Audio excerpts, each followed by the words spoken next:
Everyone, this is Varisha and I welcome you all to my YouTube channel. आज हम पढ़ेंगे geothermal energy के बारे में। जियोथर्मल एनर्जी होती क्या है, उसका प्रोसेस क्या है फॉर्मेशन का, और इंडिया में कहाँ कहाँ पर ऐसे रिसोर्स हैं जहाँ से हम जियोथर्मल एनर्जी को ट्रैप कर सकते हैं, वो हम पढ़ेंगे डिटेल में इस वीडियो के अंदर। स्टार्ट करते हैं। Geothermal energy refers to the heat and electricity produced by using the heat from the interior of the earth। ठीक है, अब जियोथर्मल एनर्जी हम उस एनर्जी को बोलते हैं जो अर्थ के इंटीरियर में से हीट को यूज करके इलेक्ट्रिसिटी में कन्वर्ट कर देता है, जनरेट कर देता है, वो होती है जियोथर्मल एनर्जी। जैसे कि हम पढ़ते हैं, देखो अर्थ का डायग्राम कैसा होता है, अगर हम वैसे पढ़े मतलब ऊपर ऊपर से, ठीक है। जैसे समझ लो, मान लो हमारी हो गई अर्थ, ये हमारा क्रस्ट, ये हमारा मैग्मा, ये हमारा इनर कोर, ठीक है। तो अब क्या होगा कि ये होता है हमारा इंटीरियर, ठीक है।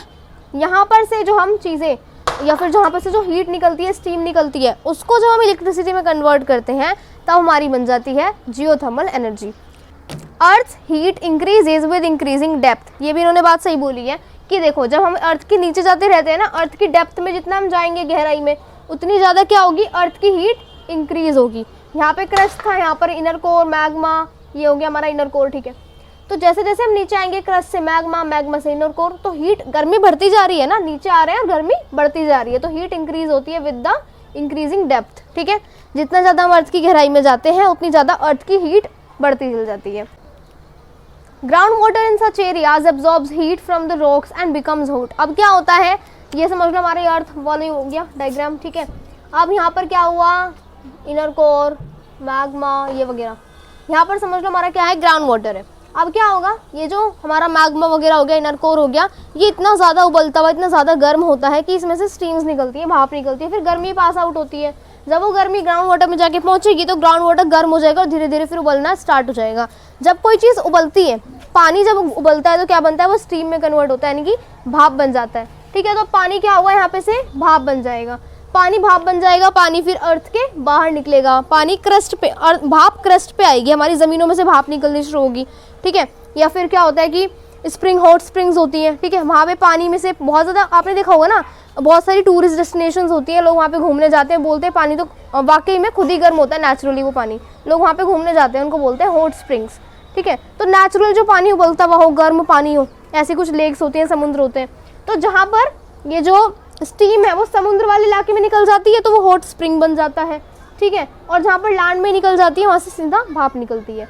इस जो भाप हमारे पास आई है ना क्रस्ट पे, इस भाप को यूज़ करना, अच्छे से यूटिलाइज करना और फिर इलेक्ट्रिसिटी जनरेट करना, वो होता है जियोथर्मल एनर्जी, ठीक है। हमने यहाँ पर इससे समझ लिया। तो क्या हुआ कि अर्थ के जितना हम नीचे जाते हैं उतनी ज़्यादा उसमें गर्मी बढ़ती है, गर्मी थोड़ी बाहर आएगी मैग्मा वगैरह इनर कोर से। ग्राउंड वाटर भी अर्थ के अंदर होता है, तो ग्राउंड वाटर उबलने लग जाएगा, ग्राउंड वाटर उबलेगा तो उसके अंदर से भाप निकलेगी, उबल के पानी भाप में कन्वर्ट हो जाएगा, और फिर भाप जब हमारे यहाँ पे सतह पे आएगी, सरफेस पे आएगी, क्रस्ट पे आएगी, उस भाप को हम यूटिलाइज कर लेंगे।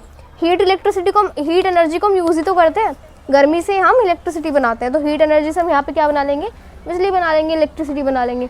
तो यहाँ पर हमने क्या करा, हमने स्टीम को टरबाइंस को घुमाने के लिए यूज़ कर लिया, जहाँ से स्टीम निकलती है ना वहीं पे हम टरबाइन लगा देते हैं, वो इलेक्ट्रिसिटी को जनरेट कर देता है।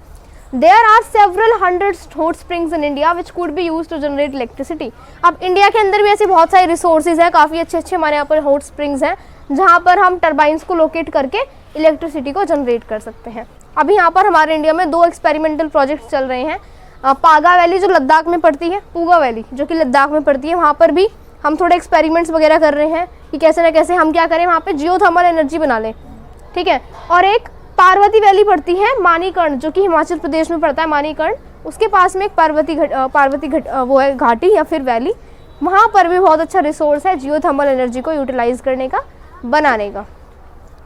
एक बार जल्दी से रिवाइज करते हैं, हमने क्या पढ़ा, हमने पढ़ा जियोथर्मल एनर्जी क्या होती है। जियोथर्मल एनर्जी वो एनर्जी होती है जो अर्थ के इंटीरियर में से हीट को यूटिलाइज करके इलेक्ट्रिसिटी में जनरेट की जाती है, उसको हम बोलते हैं जियोथर्मल एनर्जी।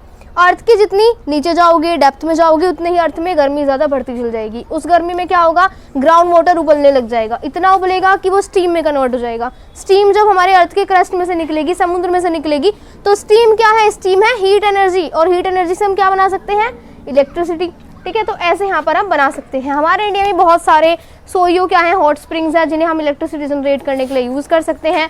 2 मेन जो कि एक्सपेरिमेंटल प्रोजेक्ट चल रहे हैं वो है लद्दाख में पूगा वैली और हिमाचल प्रदेश में एक मानीकर्ण एरिया है, वहाँ पर एक पार्वती वैली पड़ती है, वो भी है। ठीक है, तो हमने यहाँ पर डिटेल में क्या पढ़ा, जियो थर्मल एनर्जी, ये एनर्जी रिसोर्सेज में लास्ट वाला था। अब हमारे इस चैप्टर की एंडिंग होने जा रही है नेक्स्ट वीडियो में। नेक्स्ट वीडियो में हम डिटेल में पढ़ेंगे कंजर्वेशन ऑफ एनर्जी रिसोर्सेज, यानी कि एनर्जी रिसोर्सेज को कैसे बचाया जाए, क्या क्या स्टेप्स ले सकते हैं हम, कैसे हम उसको कंजर्व करते हैं, वो सब हम इन डिटेल पढ़ेंगे नेक्स्ट वीडियो के अंदर। So that's all for today, thank you so much.